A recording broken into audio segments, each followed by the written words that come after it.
Friends, welcome to high study with Bihari sir में आपका स्वागत है। तो आइए पार्ट थर्ड आपको लेकर आए हैं। हमारे परिवेश के पदार्थ यानी क्लास 9 का पार्ट थर्ड में पढ़ना है द्रव का जमना यानी फ्रीजिंग ऑफ लिक्विड। तो समझते हैं द्रव का जमना किसको कहते हैं। जानते हैं द्रव का जमना किसको कहते हैं। तो द्रव का जमना कहते हैं जब किसी द्रव को, किसको कहते हैं, जब किसी द्रव को ठोस के रूप में परिणत, यानी जब कोई द्रव है और वह ठोस में परिवर्तन हो जा रहा है, यानी चेंज हो जा रहा है, तो उसको क्या कहेंगे, द्रव में जमना। जैसे कि पानी है, पानी को ठंडा करते जा रहे हैं, उसको 0 डिग्री सेल्सियस पर लाएं तो वह पानी क्या हो जाता है, पानी तो द्रव अवस्था में है। जब उसको हम 0 डिग्री सेल्सियस पर ठंडा करते करते लाएं 0 डिग्री सेल्सियस पर, तो वह पानी क्या हो जाता है, ठोस रूप में बदल जाता है। हमने क्या समझा कि किसी द्रव को जब ठोस के रूप में परिवर्तन करते हैं तो उसको क्या कहते हैं, द्रव का जमना कहलाता है। तो आइए परिभाषा में हम लेकर चलते हैं। जब किसी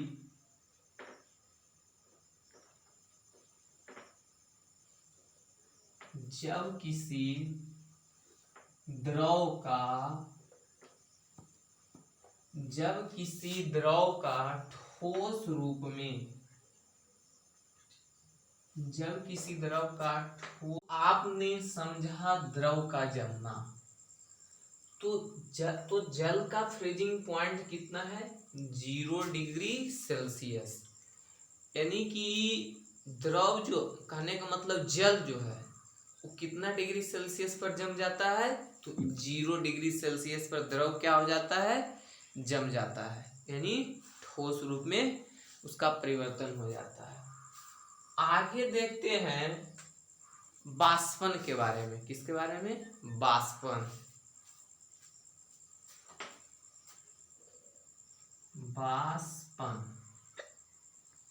यानी इवेपोरेशन,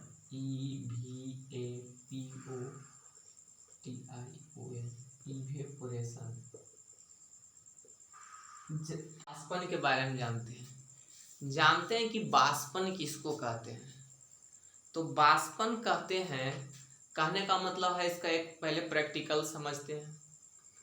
कहने का मतलब जब हम पानी को प्लेट या कोई भी हो किसी बर्तन में रखते हैं, कहने का मतलब गर्मी का मौसम है और प्लेट को हमने छत पर रख दिया उसमें पानी भरकर, तो देखते हैं प्लेट का पानी जो है धीरे धीरे क्या होने लगता है, गायब होने लगता है। तो जो प्लेट का पानी धीरे धीरे गायब होने लगता है, या आप लोग देखे होंगे गाँव में कि आहर पोखर तालाब जो है उसमें पानी भरा रहता है और गर्मी का मौसम आते ही धीरे धीरे क्या हो जाता है, सूखने लगता है। तो उसका जल क्या होता है, कहाँ जाता है, इसी बात को गौर करते हैं। तो क्या होता है, वहां पर जल धीरे धीरे क्या होता है, वाष्प बनकर वह वायुमंडल में चला जाता है। क्या होता है, वाष्प बनकर वायुमंडल में चला जाता है। जैसे कहने का मतलब गर्मी का मौसम है, गर्मी का मौसम में हमें क्या चलता है, अत्यधिक पसीना चलता है।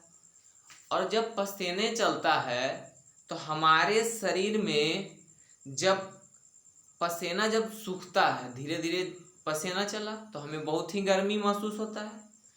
जब पसीना चला और गर्मी महसूस हो रहा है, जब वह धीरे धीरे सूखता है पसीना, तो जब धीरे धीरे वह पसीना सूखता है तो हमें क्या महसूस होता है, ठंडक महसूस होता है।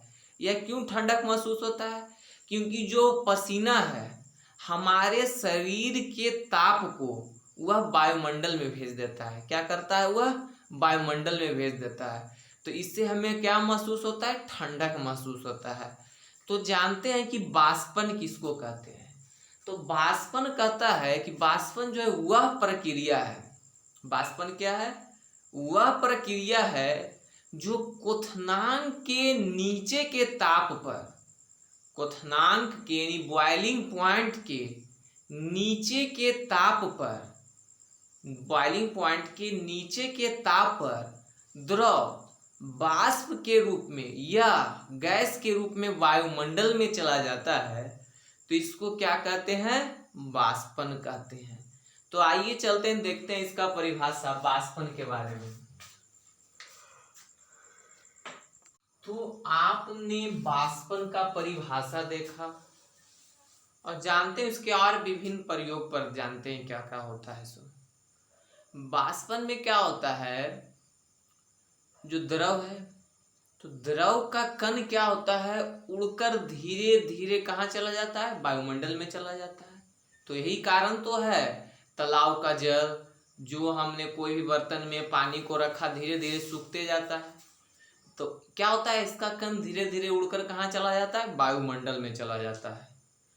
तो बाष्पन की प्रक्रिया आप लोग जरूर देखे होंगे, सभी के घर में गर्मी का मौसम है, घड़ा रहता है, तो घड़े में जब हम पानी को रखते हैं, पानी को जब हम रखते हैं तो कुछ देर बाद हम उसे पीते हैं, तो वह पानी पहले के तुलना में हमें क्या लगता है, ठंडा लगता है। तो उस मतलब कुछ देर बाद हम उसको पीते तो ठंडा क्यों लगता है, उसके बारे में हम जानते हैं। ये तो है बाष्पन की प्रक्रिया से हमें क्या महसूस होती है, ठंडक महसूस होती है। तो हमें पानी ठंडा क्यों लगता है, तो ठंडा लगता है क्योंकि घड़ा में जो होता है छोटे छोटे छोटे छोटे क्या होते हैं, छिद्र होते हैं। तो उससे पानी क्या होता है, रिस रिस कर उसके बाहरी सतह पर आ जाता है। क्या आ जाता है, बाहरी सतह पर। और क्या होता है, बाहरी सतह पर आ जाता है तो वहाँ पे बाष्पन की प्रक्रिया होती है। तो बाष्पन की प्रक्रिया होती है जब वह अंदर के टेम्परेचर को क्या करता है, अवशोषित कर लेता है। जब टेम्परेचर कम जाएगा, यानी घड़ा शोषित कर बाहर वायुमंडल में भेज देगा, तो उस घड़े का जल क्या हो जाएगा, ठंडा हो जाएगा, पहले की तुलना में बिल्कुल ठंडा हो जाएगा। तो यही कारण है कि बाष्पन की प्रक्रिया से हमें क्या महसूस होती है, ठंडक महसूस होती है। जैसे कि गर्मी के मौसम में लोग सूती का वस्त्र पहनना चाहिए। क्यों सूती का वस्त्र पहनना चाहिए, क्योंकि गर्मी के मौसम में हमें अत्यधिक ही पसीना चलता है। जब अत्यधिक पसीना चलता है तो सूती का वस्त्र जो होता है वो पसीने को बहुत ही अच्छी तरह से अवशोषित कर लेता है। जब वह बहुत ही अच्छी तरह से अवशोषित करता है तो क्या होता है, वहाँ पर भी बाष्पन होता है। जब वहाँ पे बाष्पन होता है तो हमारे शरीर में ठंडक महसूस होता है।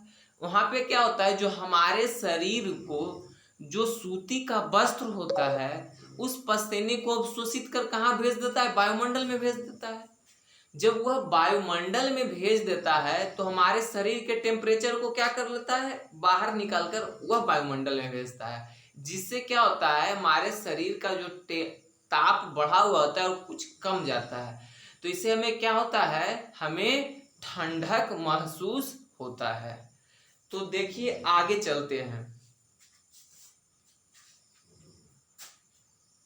तो अब जानेंगे बाष्पन को प्रभावित करने वाले कारक को जानेंगे। किसको जानेंगे, बाष्पन को प्रभावित करने वाले कारक। तो जानते हैं बाष्पन को प्रभावित करने वाले कारण।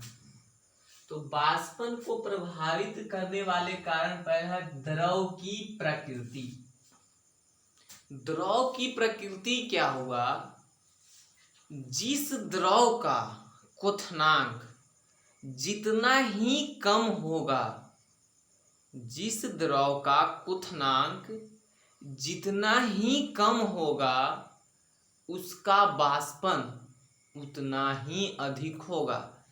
कहने का मतलब है कि कोई भी द्रव है, वह द्रव जो है कम ही टेम्परेचर पर खौलने लगता है। बॉइलिंग पॉइंट तो वही हुआ, जिस ताप पर हुआ क्या होने लगता है, खौलने लगता है, मोटा मोटी भाषा में। तो कहता है जिस द्रव का क्वथनांक कम होता है उसका वाष्पन क्या होगा, उतना ही अधिक होगा। जो कम टेम्परेचर पर ही खौलने लगता है तो उसका वाष्पन है जो कि वह कम ही हल्का सा ताप मिला तो वह क्या होगा, वो वाष्पित होने लगता है। जैसे कि ईथर है, ईथर का जो है बॉइलिंग पॉइंट है वो 34 डिग्री सेल्सियस है। वह 34 डिग्री टेम्परेचर जब हम उसको देते हैं तो वह क्या होने लगता है, खौलने लगता है। तो वह कम ही टेम्परेचर पर जब उसको कम टेम्परेचर मिलता है तो वह क्या होता है, धीरे धीरे वाष्पित होने लगता है। हमारा जल है, जल क्या है, जल का बॉइलिंग पॉइंट क्या है, 100 डिग्री। ईथर के तुलना में तो बहुत ज्यादा है, तो उसमें वाष्पन की प्रक्रिया क्या होगा, ईथर के तुलना में कम होगा। इसी प्रकार आगे देखते हैं द्रव का ताप। द्रव का ताप क्या हुआ, जिस द्रव का ताप जितना ही अधिक होगा उसका वाष्पन क्या होगा, उतना ही अधिक होगा। क्योंकि वह टेम्परेचर के कारण ही तो वह वाष्प बनकर वायुमंडल में चला जाता है, द्रव का कण। तो कहने का मतलब है कि जिस द्रव का ताप जितना ही अधिक होगा वह क्या होगा, वह वाष्पन में उसे मदद मिलेगी। आगे देखते हैं द्रव का पृष्ठीय क्षेत्रफल। कहने का मतलब है, हमने आपको बताया था कि एक प्लेट में पानी को जब हम रख देते हैं तो वह क्या होता है, धीरे धीरे क्या होने लगता है, सूख जाता है। वह प्लेट क्या हो जाता है, सूख जाता है। उसमें क्या हो जाता है, वाष्पन की प्रक्रिया हो जाती है तो पानी सूख जाता है। कहने का मतलब है कि जितना हम एक छोटा प्लेट में पानी लिए उतना ही पानी को जब हम बड़ा प्लेट में रखते हैं तो वाष्पन की प्रक्रिया उतना ही जल्दी हो जाएगी, क्योंकि उसका पृष्ठीय क्षेत्रफल, कहने का मतलब हुआ अधिक जगहों पर उसका वाष्पन होगा। तो वही है द्रव का पृष्ठीय क्षेत्रफल। वायु का वेग क्या है, कहने का मतलब है कि जहां वायु अधिक होगा, जहां पर तेज हवा चल रही है वहां पर भी वाष्पन क्या होगा, अधिक होगा। अब जानते हैं, अब अगला है आर्द्रता। आर्द्रता किसको कहते हैं, हमारे वायुमंडल में जब जलवाष्प की मात्रा अधिक हो जाती है, यानी जलवाष्प की मात्रा आ जाती है तो उसको क्या कहते हैं, आर्द्रता कहते हैं। क्या कहते हैं, आर्द्रता। तो बारी बारी से देखते हैं द्रव की प्रकृति, द्रव का ताप, द्रव का पृष्ठीय क्षेत्रफल और वायु का वेग और आर्द्रता। बारी बारी से सबका देखते हैं डिफिनेशन।